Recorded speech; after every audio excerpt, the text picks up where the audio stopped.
Your favorite PGA and LPGA legends, pros and top instructors are right here every week on Next on the Tee. Join Chris as the greats of the game share their stories, insights and playing lessons. Now, back to Chris and more of the show. All right, now back with me here on the French Lick Resort guest line is Symetra Tour pro Natalie Sheary. Let me remind you about Natalie's background. She's from West Hartford, Connecticut. She played her college golf at Wake Forest, where she was named 2007 ACC Freshman of the Year for women's golf. In 2008, she was named ACC Rookie of the Year and a top 50 female golfer to watch by Golf Week. In 2009, she won the ACC Women's Golf Championship and was named Player of the Year. She won the 2010 Connecticut Women's Open and was a medalist at the LPGA Futures Tour Q School. 2011, Golf Week named her a third-team All-American, and she was the recipient of the Ed Wilson Award for Academic Excellence. She finished eighth that season in the NCAA Championship. She ended her college career with a 74.43 scoring average, which is fourth best time at Wake Forest. Joined the Symetra Tour in 2012. She won the 2016 WB Mason Championship at Thorny Lee Golf Club up in Brockton, Massachusetts. She, so far, to this point in her career, she's got 14 top 10 finishes. And I'm very excited that she is back with me again tonight here on Next on the Tee. Hey, Nat, thanks for coming back on the show. How have you been? Hey, Chris, how are you? Thank you so much for having me again. I'm great. How are you? Absolutely. I'm good. I know when we were communicating earlier this week, you told me you're out in Las Vegas right now. What's going on? What's got you out there? I am out here. I am with, actually, Nike Golf. Obviously, I grew up living in the brand, and I'm going with Forest. We're in Nike school. And it's just really nice to be recognized and supported by them. So now we're all Nike attire, whether it's in the gym or on the golf course. And they're having an event out here, out in Vegas, playing some really nice golf courses. They asked me if I could just kind of show up and hang with everybody and play as well. And it worked out absolutely perfect. We have an off week this week. Usually I go home up to Connecticut during my off week to see my family. And still kind of cold up there. Some of the courses aren't even opened. So it was absolutely perfect to come out here just to get some good reps in. I got to believe everybody at Nike is all abuzz about Tiger's win at the Masters. What's the talk like out there? Oh, yes, it's buzzing for sure. You know, all of us arrived on Sunday, obviously, when Tiger won. That obviously, I mean, it's a long time coming, you know, like people, as you mentioned earlier, people weren't even sure if he was going to be able to play again, you know, let alone win. And he did a great job last year getting back into the winner's circle and then to win the Masters. And I'm sure you guys have all seen the videos of him, you know, hugging his son first, then his daughter and, you know, his mom. You know, what a great feeling that must be for him. He's worked so hard, you know, in order to be back at that point. And, you know, hats off to him. What a great job. And now, speaking of the Masters and Augusta National, how excited were you to watch the Augusta National Women's Amateur event and see your fellow Wake Forest Demon Deacon Jennifer Kupcho win that event? That had to be fantastic. Yes, it was awesome. I had an event in Northern California, and we had a lot of rain coming through, so I was set to tee off at 4:30 in the afternoon on Saturday. So that morning, I was being on the West Coast.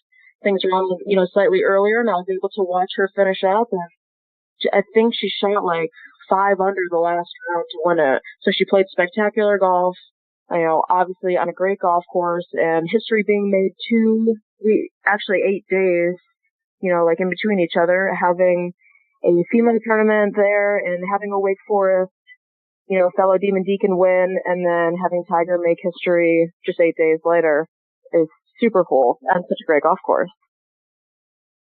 What do you think that event does now for women's golf? Is that going to give women's golf a boost, do you think?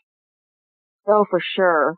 I mean, obviously, being able to play that golf course, as tough enough as it is, and being a female in the past just was not an option. So for them to host a tournament there, and, you know, have such a great, I mean, it was on TV, which was fantastic. They had a great following. I don't know if you guys saw, but the galleries were actually quite large for that. I think it's just, you know, going to grow the game so much, and, you know, to be able to play junior golf and then be able to get invited to play something like that is just unreal. Something that I never thought that I'd see anytime soon. And it's just so great that they were able to do that. And right before the Masters, what a perfect time. Have you had an opportunity to communicate with Jennifer at all since she won? I have not talked to her. I did see her obviously finish up. It was awesome when she walked off 18 towards the scoring tent. The whole Wake Forest team was there, all, like all the girls, the new coach, my old coach, Daly was there. So I did reach out to Coach Daly right away, and I was like, wow, for you to be there, for you to see Jen play so well and just be at Augusta, that must have been a fantastic feeling. And she was just, like, Jen played great. It was so awesome, happy to hear what a great experience, especially before she turns pro very soon. Yeah, and it's interesting because I was out on the grounds on the Monday for the practice round, and I happened to get an opportunity, thanks to my good friend Rob Strano, to meet Jerry Haas, the Wake Forest men's golf coach, out there as well. I mean, he seemed to be very excited, for her and for the win, and what it means for the program in general. So yeah, he was pretty excited. You ever have an opportunity to talk to Coach Haas? Oh, of course. He is a great supporter, obviously, of Wake Forest, having Jerry go there. He has been at Wake Forest for quite a long time. He was obviously there the 4 years that I was there, from 2007 to 2011. And he always spent time walking past the girls, talking to us, being able to just give some insight. He's a fantastic player and a phenomenal coach. So the way that he just helps explain stuff and just get like a different point of view was really, really cool. And the fact that he, took the time to help us out, even if it's just in passing, just to, make small talk and then end up throwing, some really cool advice in there as well. It's just a really cool thing. I mean, that's him as a person, just a great person, great for the program, and he's just a huge fan of Wake Forest sports, so he is awesome for our program. And as great as it was for Tiger to get the win and for obviously everybody there at Nike, I have to imagine you're rooting a little bit for Webb Simpson, another Wake Forest alumni. What would that have been like, right? To have Jennifer win and then, you to come back and see Webb win, and boy, it would have been a heck of a Wake Forest triumph for the weekend. But were you rooting a little bit for Webb? Oh, of course. And I think he played all right the final day. Obviously, he had a great, I think it was second or third round that put him right up there. Right. He's obviously played really well since turning pro. I did have the opportunity to be at Wake Forest while he was there. I was a freshman when he was a senior. So yes, to be able to turn on the TV and see someone who you know personally doing so well at such a prestigious event is something really cool. So if he had pulled it off, that would have been fantastic. Obviously, Tiger winning was also great and great for, for the game. So you can't have everything, but I am happy with how it turned out. Right. So now moving on to this season out on the Symetra Tour, I was looking at your stats so far this season, and through 4 events that you played in, you're leading the tour in driving accuracy, hitting 93% of the fairways. You're number 1 in greens and regulation at 87%. Got to be feeling pretty good about the status of your game so far. I am very happy with it. This off season, obviously, I was down in Orlando again. I worked with my coach, Andy O'Brien, and we got some things tightened up that we wanted to address before the season starts. Because obviously, the off season, we have a fairly large chunk of time to be able to work on things. And that stuff is still working out well. Obviously, I'm working extremely hard on putting, and I've had a lot of great support with that. It's actually, the game of golf is so great that we are able to play against other people, but they also want to help. It's just the nature of, of the game. So I actually even have a few players. I have one player who's a good friend of mine she coaches, for college, coaches for UAB. But she'll see my, my videos I post on social media and, make a comment, or she'll ask me to send her some, short putting videos, all that good stuff, just to see how everything's, moving along. And it's just so cool. So to have support from several people who know that that's a part of my game that I'm working extremely hard on feels really, really good. And I think that this will be a great year for that. And speaking of your putting, I happen to look at some of the videos that you do post out there on social media, and it looks like you've got a putting aid that you're working with. Are you finding that it's working well? Talk about the things that you're doing and the drills you're doing to try to get your putting where you want it to be. Sure. So actually, speaking of that player as well, I've been working a lot on setup. I think so many times we try to find fault in our full swing, short game, even down to putting, and we're trying to always search for things, how we can get better and all that. And sometimes the thing that's off is always like the smallest little thing, and setup is so important. I kind of got a little bit sloppy with my setup, and I just bought a mirror, something super simple off of Amazon, and to be able to find where I'm super comfortable, know where my eyes are, and just know that I'm practicing the same stance every time, same ball position, same distance from the ball, really, really helped a lot this year. You know, we've had 4 tournaments so far. I've obviously made the cut in all 4. I've had a chance to do quite well in 2 out of the 4. So I think that things are really starting to come together. I know that it's a process, but sometimes just those simple tools or just working on the basics, as I call it, makes all the difference in the world. So, Nat, with all that in mind, looking ahead to the rest of the 2019 season, do you have specific goals outlined for yourself? What are you trying to achieve so when you look back at this season, you're going to say, you know what, I did the things that I wanted to do? Right. I mean, obviously, my goal long term at the end of the season is to be the top 10, which moves on to the LPGA Tour. Obviously, so, you know, I'd love to be back playing out there with the best of the best. But it's always the small goals that you have to work on first, the day by days, knowing that what you're working on each day is moving you closer, you know, every single day, that, you know, 1% better every single day type of deal. But I guess the biggest things are obviously putting, but to be able to you got to keep working on long game. You got to hit the fairways, got to hit the greens, but it's not just hitting the greens. It's about how many birdie opportunities are, you know, you giving yourself? Are you missing in the proper areas to give yourself the best opportunities for up and downs?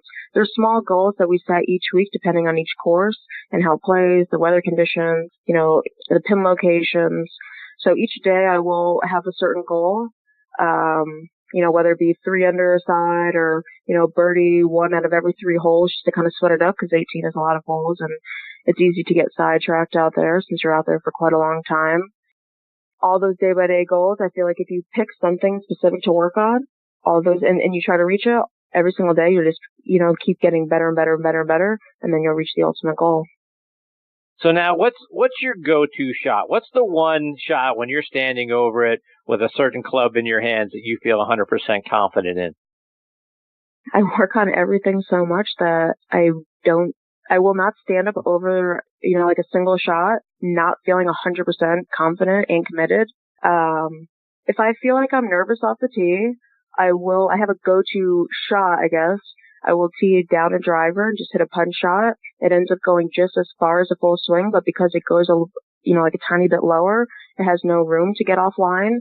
And I'll even hit knockdown shots going into a pin, even if there's not a lot of wind. If I feel, you know, a tiny bit nervous, or maybe I've hit a few left and I just want to make sure that I give myself birdie opportunity on the next.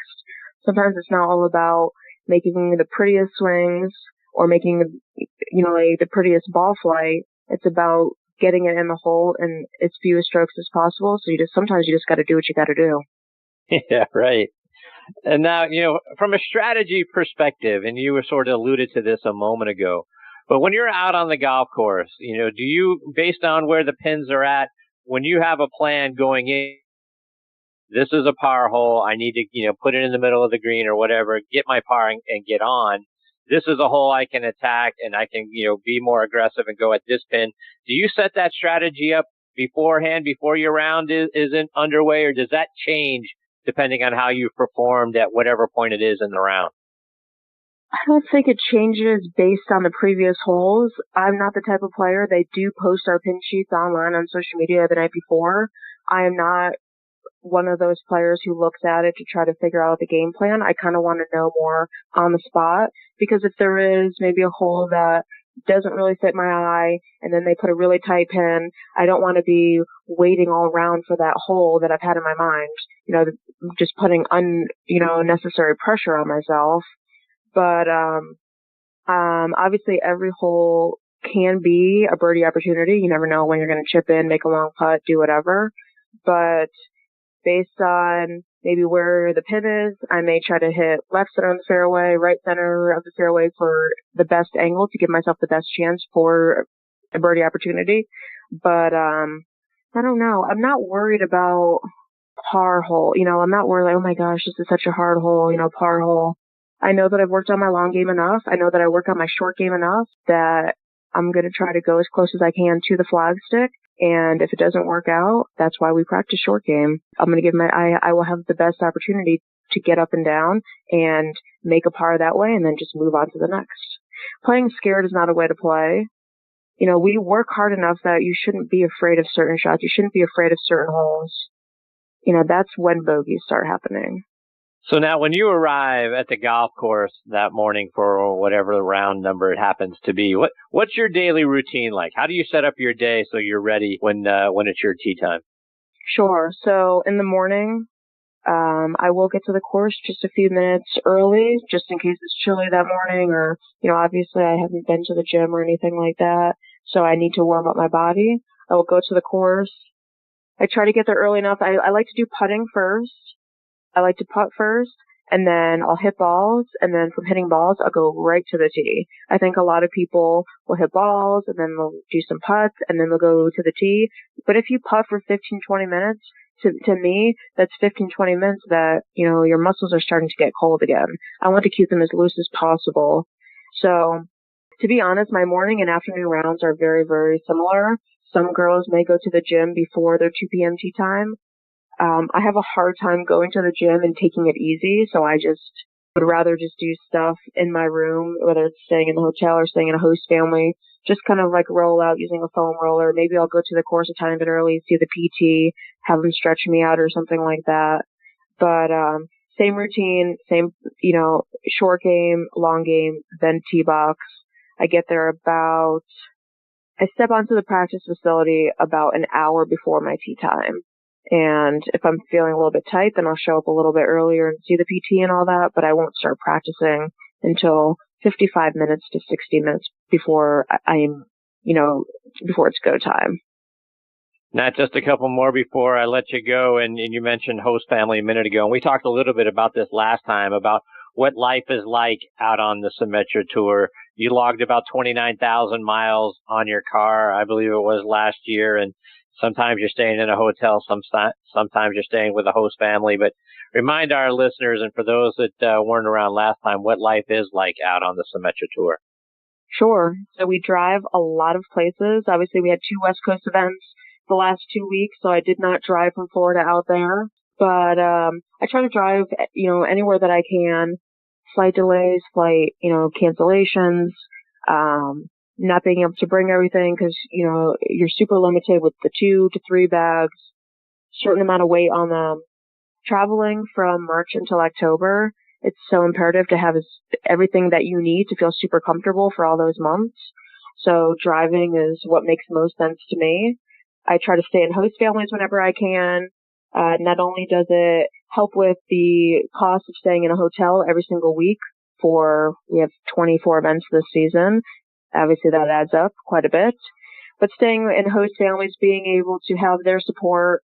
Obviously I've been playing the Symetra Tour for a few years back and forth between LPGA. So I do know a lot of families that I will repeat and go back the next year or, the year after. So it's great. It's so great to see everybody and just be able to play golf, come home, have, people there who love the game as well, want nothing but the best for you, support. They'll sometimes, watch you play, or maybe I've actually had my host dad caddying for me or my host mom caddying for me at events. So to have that support is just awesome.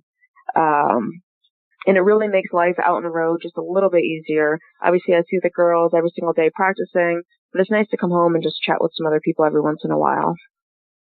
So now, what's your schedule look like over the next couple of weeks? I know you get with the Murphy USA El Dorado shootout is coming up in Arkansas. We've got the event here in Atlanta, the IOA Invitational out in Milton.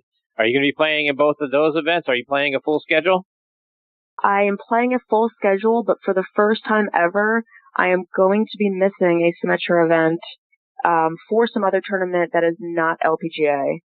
I think, last time I was on the show, I mentioned how I was caddying during the off season to help make money to play for this season. And while at Bay Hill, one of the groups that requested me was the Prince of Morocco. So I got to spend 18 holes with him and his entourage and crew. And I thought that was really nice that they asked me to be, like a part of that group. And at the end, they asked me if I wanted to play the ladies' European Tour event, the LAT event in Morocco. And I was like, sure, why not? Not really thinking that anything would really come of it. And then a few days later, I got an email just to confirm.